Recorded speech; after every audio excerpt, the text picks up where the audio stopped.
I watched my husband straighten his tie in the hallway mirror as if the rest of the evening had already been decided.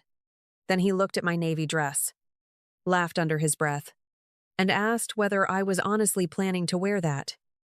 I slipped my invitation into my purse without answering right away, because I already knew he wasn't asking out of curiosity.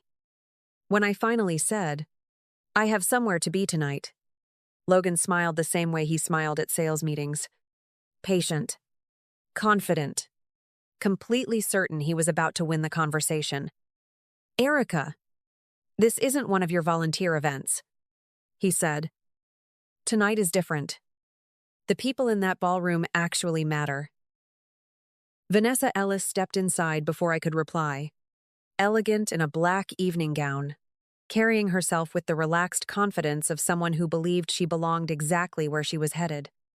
She looked from Logan to me and offered an almost apologetic smile. "I hope you don't think I'm being rude, but the guest list is incredibly selective." I met her eyes and realized she wasn't trying to insult me. She honestly believed whatever Logan had told her about our marriage. "Don't worry," I answered quietly. "I won't miss what I'm supposed to be at." Logan wrapped an arm around Vanessa's waist, kissed her forehead as naturally as if our marriage had already disappeared, then reached for the front door. "This gala could change my career," he said without looking back. "You'll have a much better evening staying home than standing around people who won't even know your name." The door closed behind them, leaving the house silent enough that I could hear the kitchen clock ticking. I stood there for another few seconds, not because his words surprised me, but because he had spoken them with absolute certainty, as though he had finally explained the difference between our worlds. I picked up my keys, locked the same front door behind me, and drove toward downtown Minneapolis beneath banners welcoming guests to the Minnesota Community Impact Gala. By the time I reached the convention center, the ballroom was already filling with donors, emergency responders, nonprofit leaders, and local officials.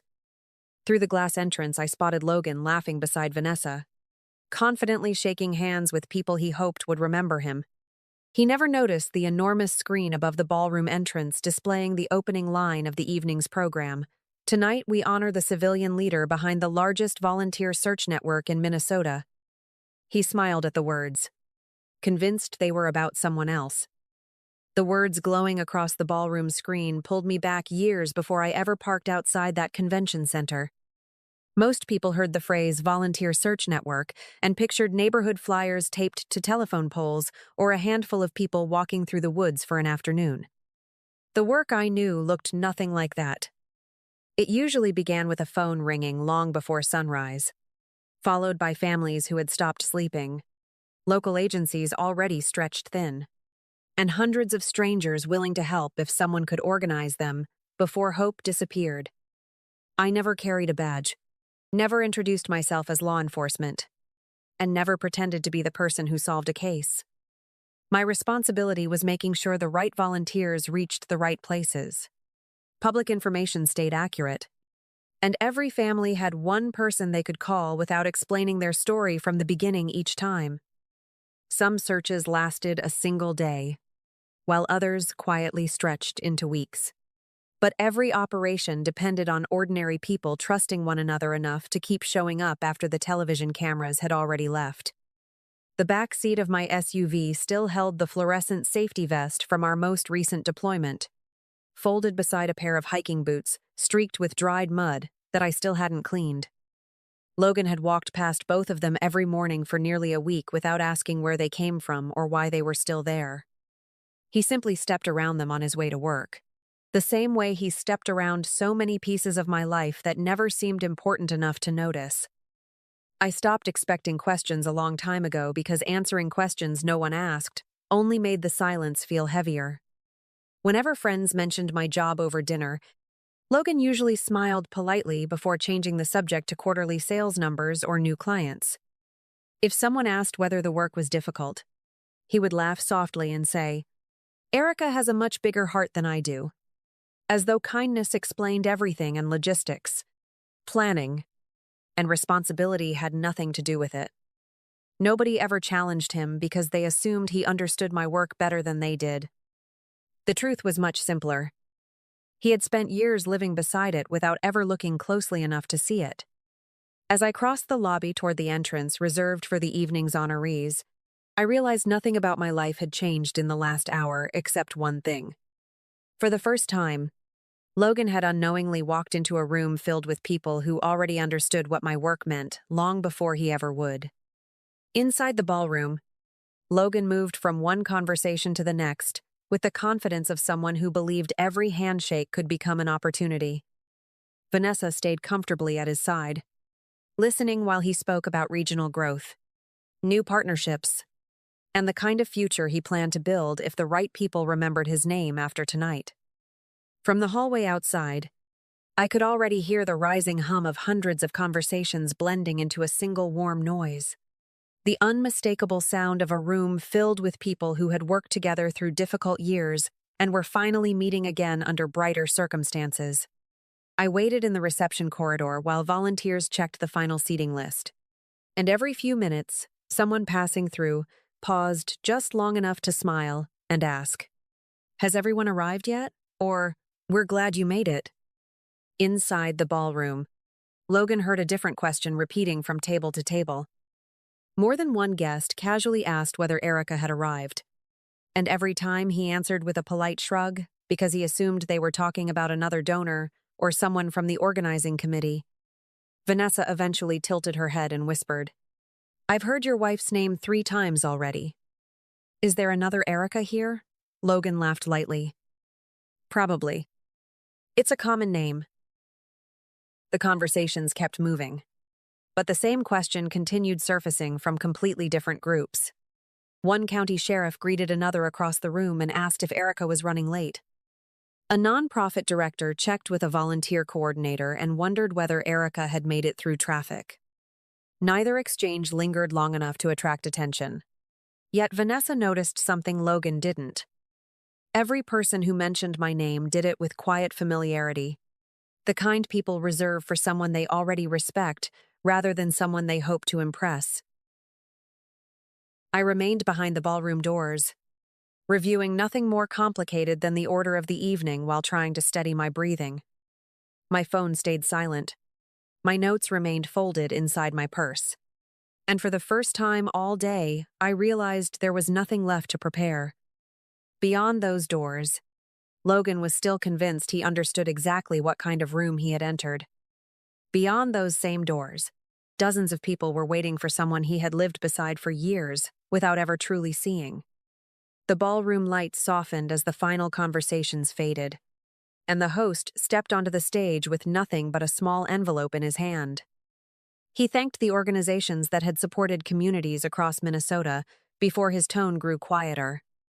"Our first recognition tonight isn't for someone who spent years in front of cameras," he began. "It's for someone who made sure thousands of ordinary people reached the places where hope depended on them." Logan remained relaxed, resting one hand on the back of his chair, convinced the evening was unfolding exactly like every other networking event he had attended. Instead of announcing a winner, the host invited several guests to stand where they were. A father rose with a framed photograph pressed against his chest. A mother held a faded bracelet between both hands, and a retired deputy accepted the microphone for only a few seconds. "Some people become visible because of what they accomplish," he said quietly. "Others spend years making sure families never have to face impossible days by themselves."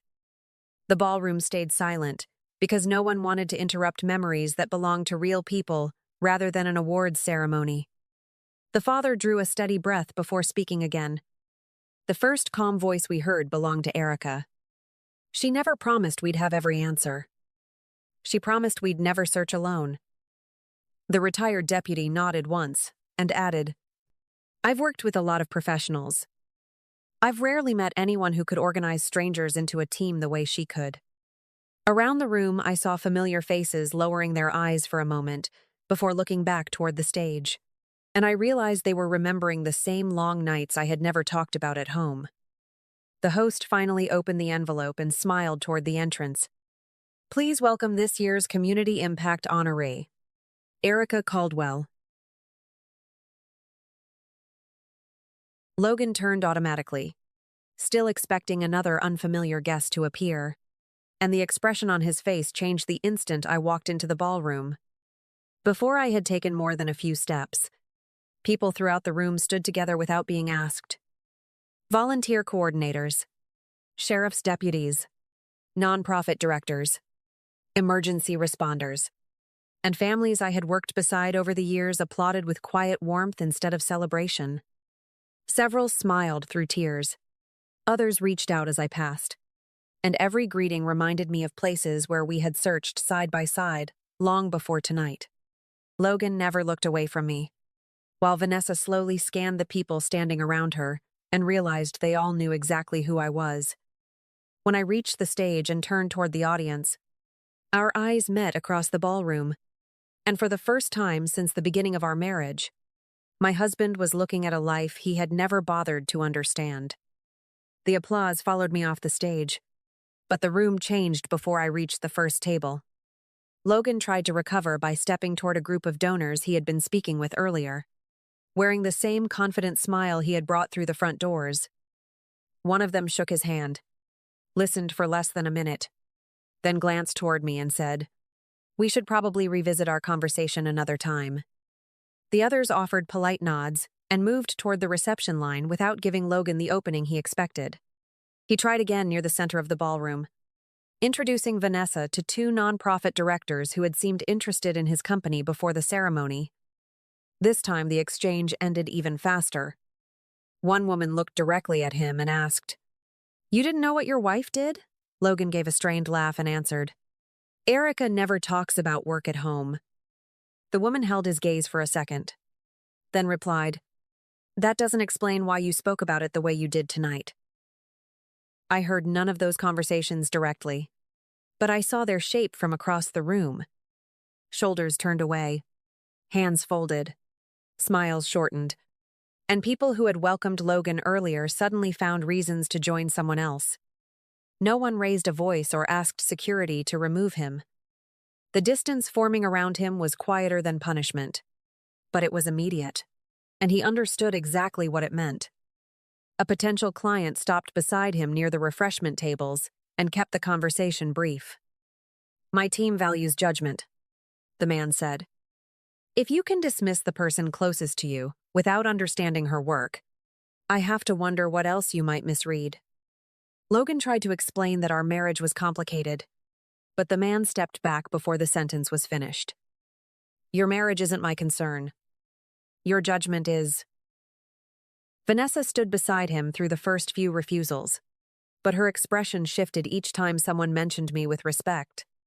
She had entered the gala believing Logan was a man trapped in a dead marriage with a wife who had stopped understanding him.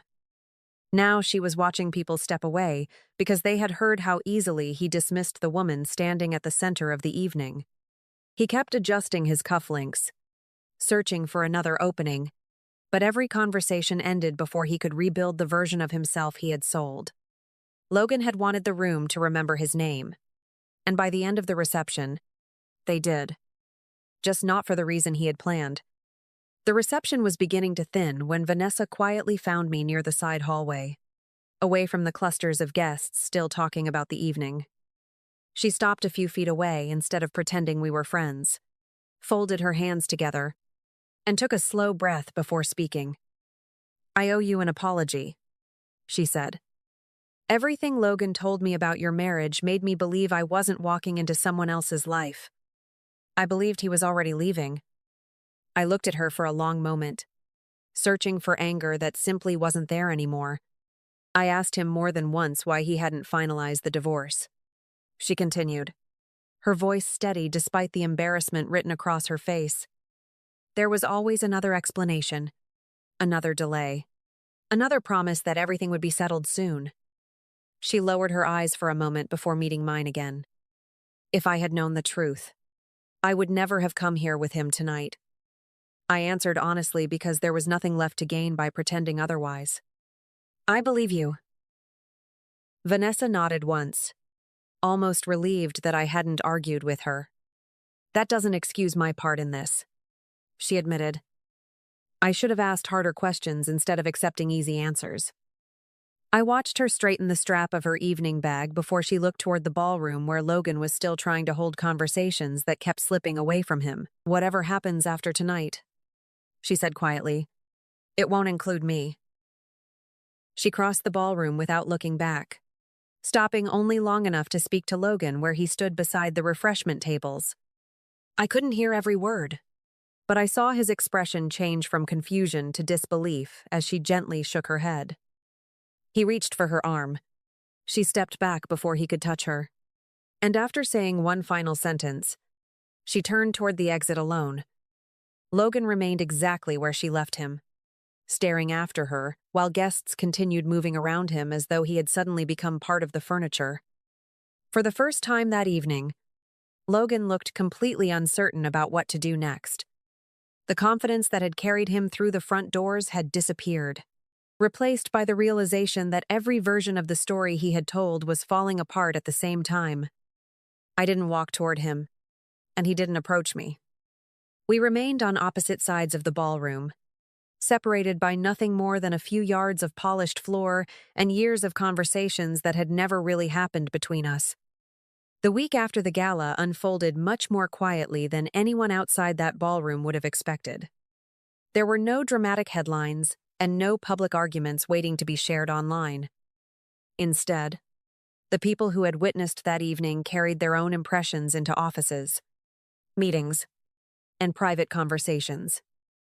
Logan noticed the change almost immediately because appointments he had been confident about suddenly disappeared from his calendar. The explanations always sounded polite, but they all pointed in the same direction. One client thanked him for his time before explaining they had decided to pursue another partnership. Another answered his phone call and said, "This isn't really about your marriage. It's about judgment. Watching you dismiss someone you lived with for years without understanding what she actually did made us question how you evaluate people." Logan tried to respond, but the conversation ended before he found an answer that sounded convincing. His company handled the situation the same way responsible employers usually do. Nobody accused him of wrongdoing based on rumors, and nobody rushed toward punishment. Human Resources informed him that several business partners had expressed concerns after the gala, and that the company would review the feedback through its normal process. Logan later admitted he walked into that meeting believing one explanation would solve everything, but he walked out realizing that confidence disappears much faster than it is earned. I never contacted his employer, never spoke to his clients, and never posted a single word online. There was nothing for me to prove because everyone who formed an opinion had done so after watching the same evening unfold with their own eyes. They had heard him reduce my work to something unimportant before discovering what that work actually meant. And every conclusion belonged to them rather than to me. A few days later, Logan sent 2 messages asking if we could talk when things settled down. I read both, locked my phone, and returned to work without answering. The silence between us no longer felt uncertain because the questions that mattered had already been answered inside that ballroom. For years, he had shared a home with a woman whose life he never cared enough to understand. And now he was learning that trust rarely disappears all at once. Sometimes it leaves one quiet conversation at a time, until every door that once opened easily begins to close. A month after the gala, I signed the papers Logan had spent years pretending we would never need. There was no final argument, and no attempt to rescue what had ended before either of us admitted it. He looked between our signatures and asked, "Was there ever a moment I could have fixed this?" I answered plainly. "There were years of moments, Logan. You just kept walking past them." I returned to the work that had never stopped needing me. The fluorescent vest went back into my SUV. The muddy boots stayed behind the driver's seat. And my phone filled with maps, volunteer updates, and families waiting for answers. Nothing about the searches became easier because people had applauded me. The difference was that I no longer let someone else's contempt make meaningful work feel small. My mother, Helen, Asked whether I regretted not confronting Logan sooner. I thought about the ballroom, the closed doors that followed, and the silence that gave me room to hear myself. I regret how long I believed patience would make him see me, I admitted. But I don't regret leaving when I finally saw him. The award sits on a shelf in my office, hidden behind route maps and binders. I rarely notice it, but whenever I pull on that vest, I remember Logan entering a room searching for important people and discovering he had been married to one. By then, being seen by him no longer mattered. I had learned to see myself